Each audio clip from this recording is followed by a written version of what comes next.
Gua punya lemper ini. Apa tuh? Ketan isinya ada ayam dibakar gitu. Lemper masa nggak tahu. Lemper, pulut panggang lah tuh. Mulut ketan. Mulut tuh ketan lah bahasa Melayu. Okey, kita kat Malaysia punya kerupuk lekor. Kena makan pakai cuka ni. Lagi sedap. Kerupuk lekor. Itu pempek kalau di Indonesia. Mana ada kayak gitu. Plagiat nih. Oh, cakap betul-betul lah. Lo yang bikin emosi. Di Indonesia kita punya bakso. Bola. Obor ayam. Ayam masak lemak. Rawon. Sop daging hitam.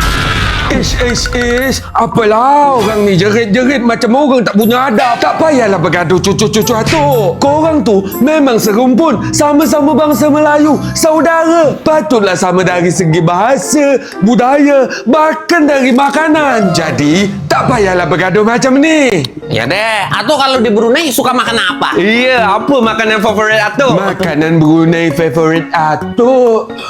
Soto. Soto punya aku.